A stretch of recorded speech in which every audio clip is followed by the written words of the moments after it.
Okay, so the truck was having me problems with the shifting, and turns out that the sensor is bad, so I took it off. I'm gonna see if I can buy a new one. I'm gonna leave the truck like that. All right, later. They're still fixing the freaking road. Okay, so I'm under the truck. I went and got a new sensor, speed sensor. It's $53 for this little thing. All right, I'm gonna try the video, but I got a light installed on the way. I don't know if you guys gonna be able to see. I'm gonna put it on the magnet and see what happens. But all right, I'm gonna have to do this with one hand. I can only reach in there with one hand. If I can find the, like they say, gotta find the hole. Okay, there it is. So the truck was causing, it was revving high, the engine was revving high, but the speedometer was showing 5 miles an hour. And then it would jerk, like it would catch, and then it would speed up again. So let me see here. All right, I'm gonna try my little chicharra over here. I don't have a lot of room. Oh, the other way.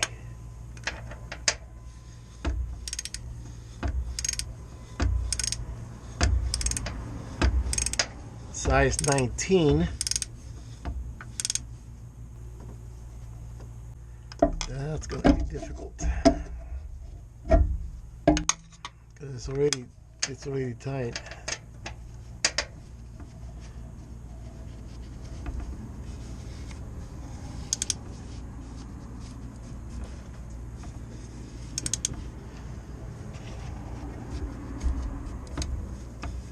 And I'm gonna have to flip the wire.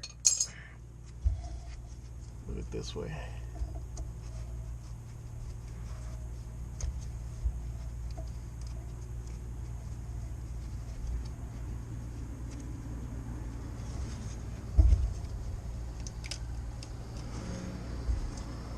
I'm not doing it right.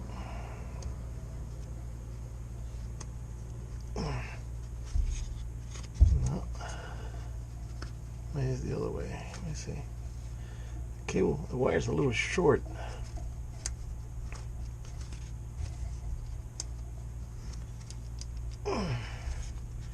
It's not clicking because the clicker is on top, so I gotta twist the wire.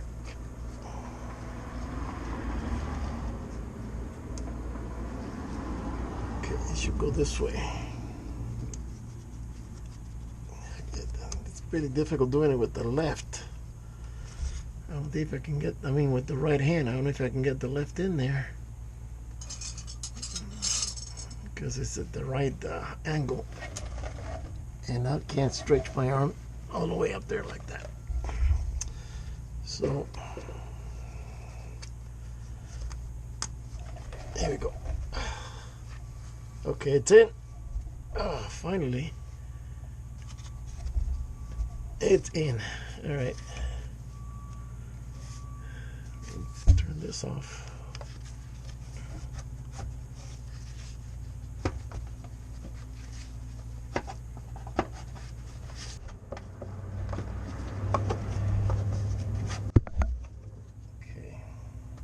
Okay, so it's done.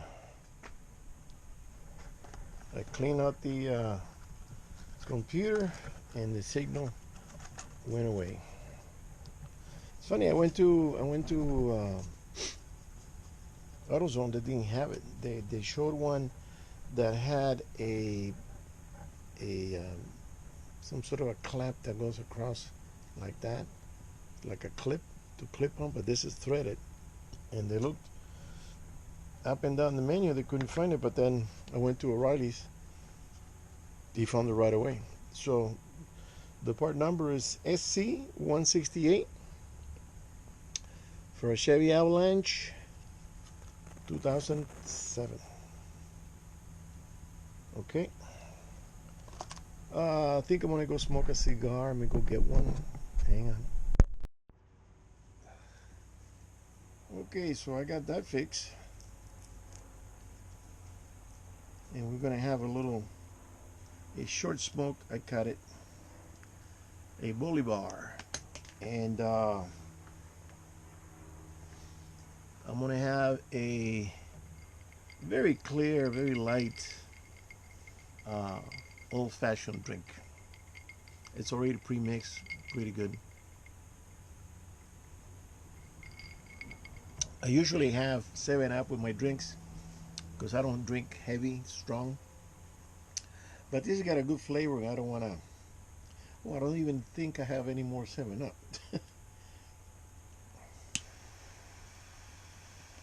So I was supposed to take the truck to the shop today. I talked to the guy yesterday, and he told me that there's a there's a truck that he's finishing, and he said he was gonna be done with it last night, so he can pull it out and then I can bring mine in because he doesn't want to have any vehicles sitting outside. Um, so he says I'll call you when I have the opening, and so I haven't chased him. I haven't called him or anything. I'm gonna wait for him to give me a call. He hasn't called me today. Already past 12. It's almost 3 o'clock. Actually, it's almost 4 o'clock. So he's not gonna call me now and say bring it. So tomorrow it's gonna be raining all day long. It's 96%. That's gonna be heavy rain. I'm gonna wait for that, and then maybe I can take it Friday. We'll see. It feels like it's gonna be next week because now the holidays are coming up. Thanksgiving's coming up. He's gonna be with his family and friends and stuff, and he's not gonna work on the weekend. So might as well take it next week.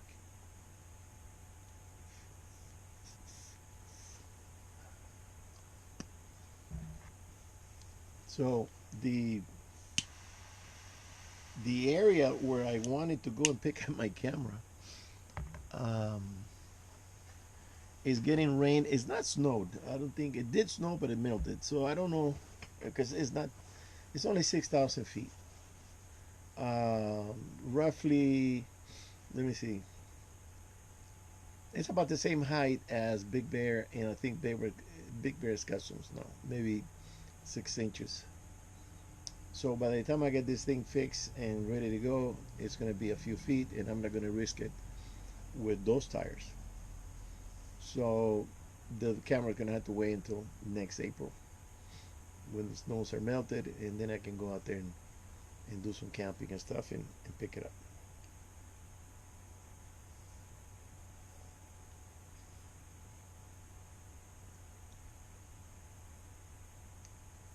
The other camera, I was going to set it up in the patio because we've been having visits from a lion around sometimes 10 o'clock, according to my neighbor.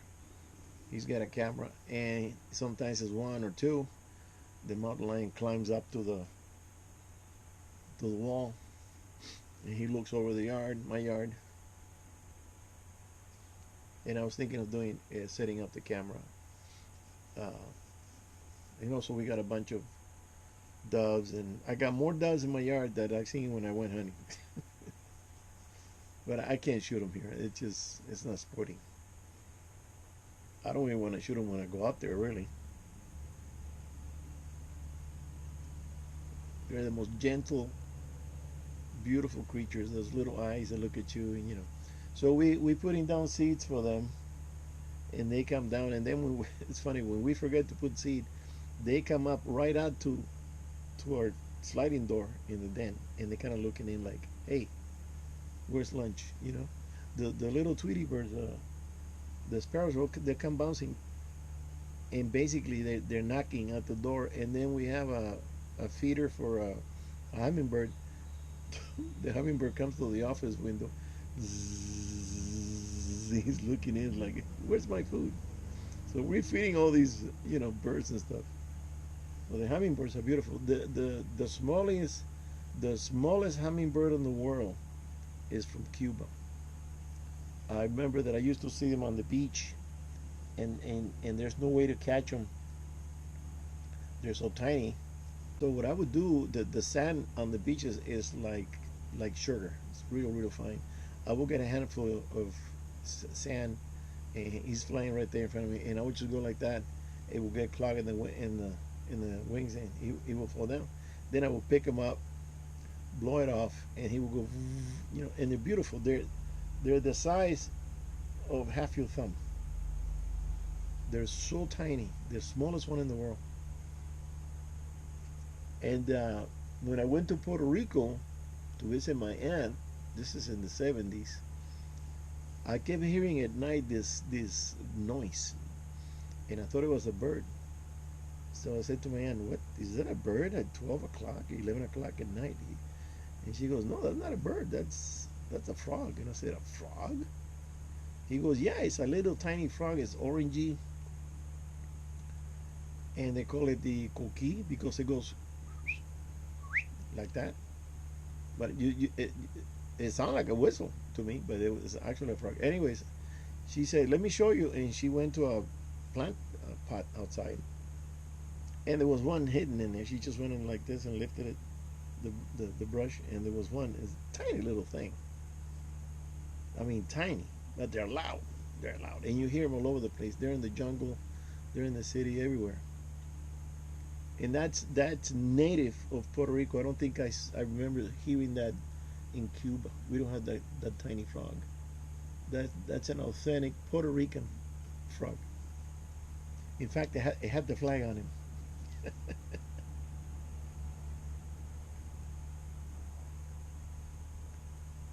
The Puerto Ricans, they love to wear the flag. They put them on the hat, they put them in the car, on a shirt, everything.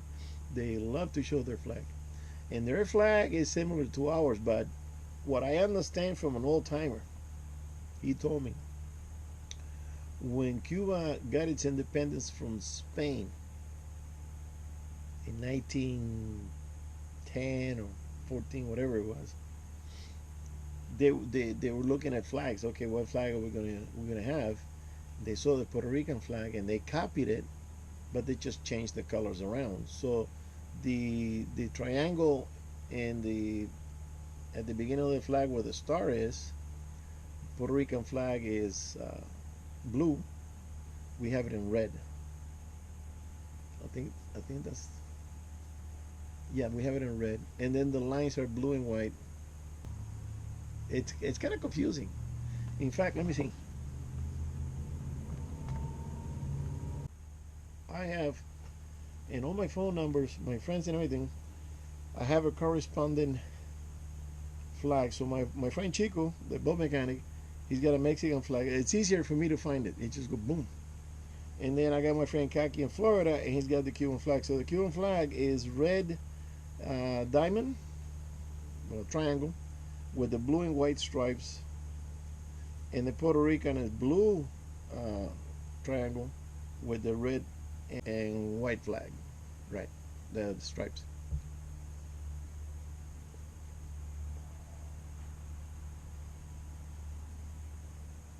I got one here from Argentina, one from El Salvador.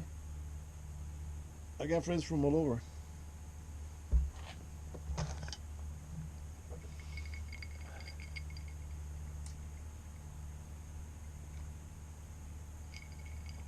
I met a guy in Home Depot from Malta, the island in the Mediterranean, right under um, Sicily, that they got bombed back to the 9th century by the Nazis because Goering said, an idiot, he says, "I'll sink that island." He thought he was going to sink the island.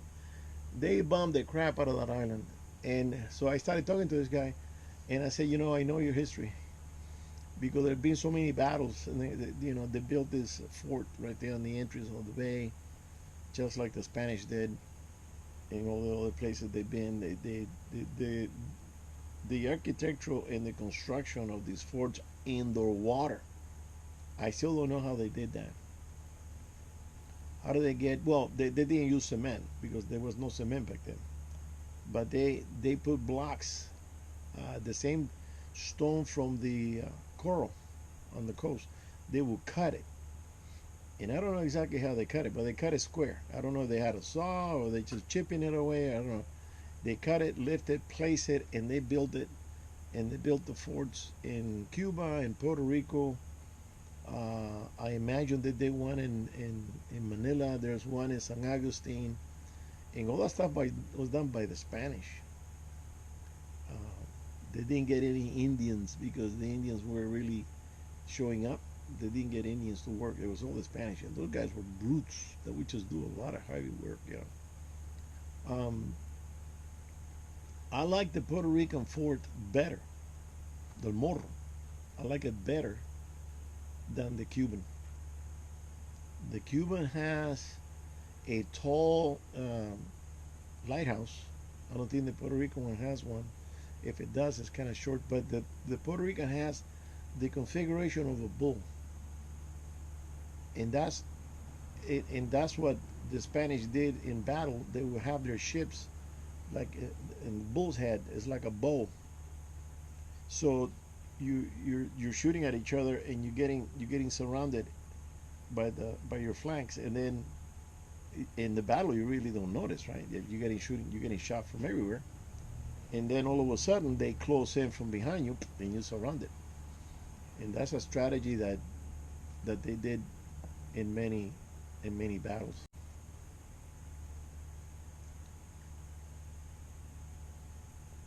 The English had the T.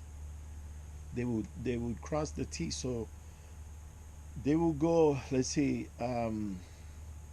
There's a line of ships, and that's why they call them ship of the line. There was a line of ships coming at you straight. I don't know why they did that, because the people from the ships behind you cannot shoot in front of you to hit the enemy. But the English will cross the line and make a T. So while you're coming on in like this, they're shooting from all the angles because you have a cross line, and they're doing doon doon doon doon doon doon. Everybody shooting at those first few ships in the front. The ones in the rear couldn't get a shot because everybody there's a lot of ships in the way.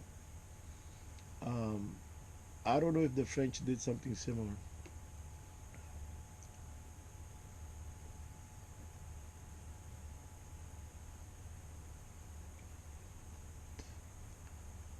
Oh well, let's see how it goes this year, this coming year. I'm hoping for everything to work out and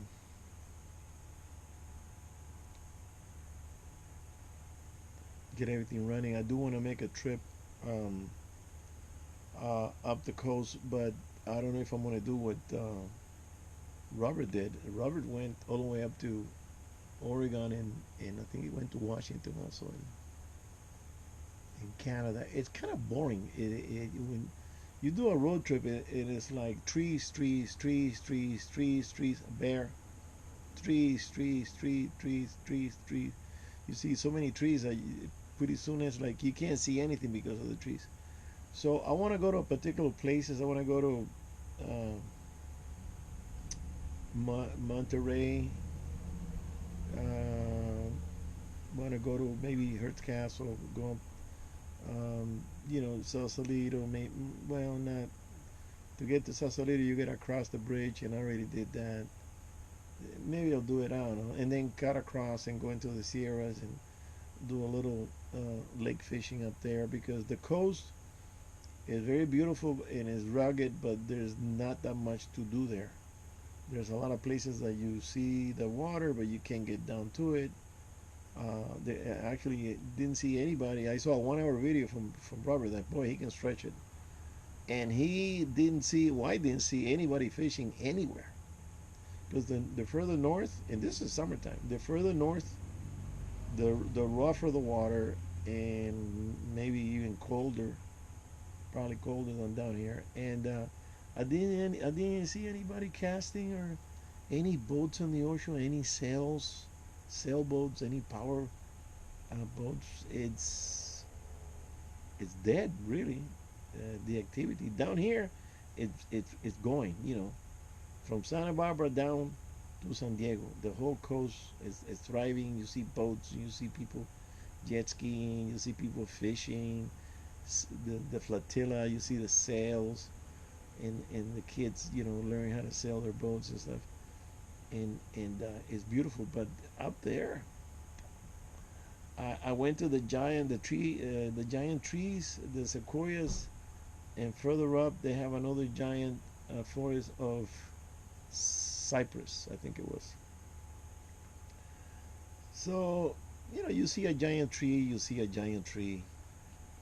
That's not that much of a thing, it's not that exciting to me. It's just a tree. So, and we did see a lot of videos. We did take a lot of videos of the giants, 100 giant forests, and they were down. And you read the history that they were there for centuries and da da da. Okay, so I'm not gonna travel 1,000 miles to see a giant tree because we have them here within 3 hours. So, you know, I like to do things. Um, Maybe try some of the seafood up the coast.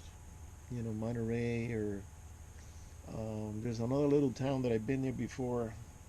It's kind of nice, and it has an aquarium too. I think it's what is it? I think it's Monterey Aquarium. But there's another little town further up. Sounds something, you know.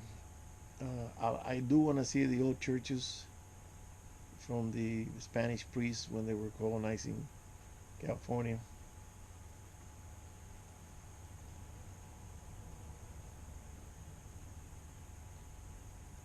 But yeah, when you drive and drive and drive, especially the way gas prices are here, Jesus Christ, you're gonna have to look at the gauge and really, take it easy. So to do a trip like that, I have to lighten the load on the truck. Dump the 100 pounds of water and just take maybe 40 pounds. Uh, Minimize the weight, and there's a lot of things that I don't need to take on that kind of trip. So, but yeah, I want to do a trip when the truck is finished.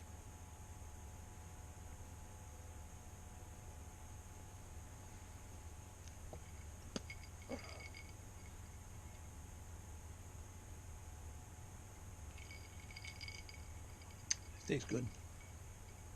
It's a little light, but that's fine. Don't want to get drunk.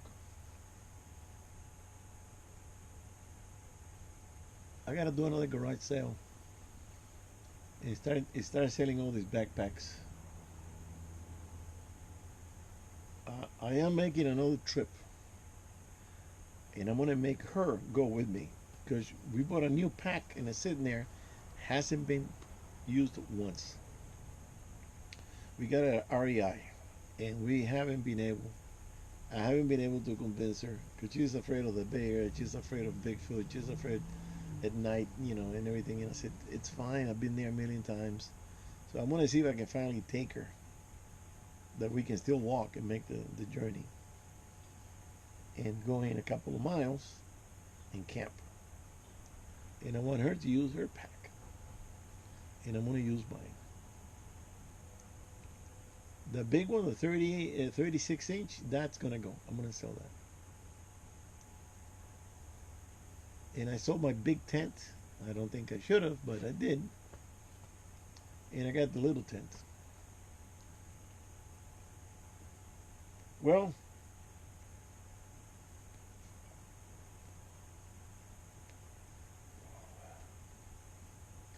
I'll see you guys on the next one. Thank you.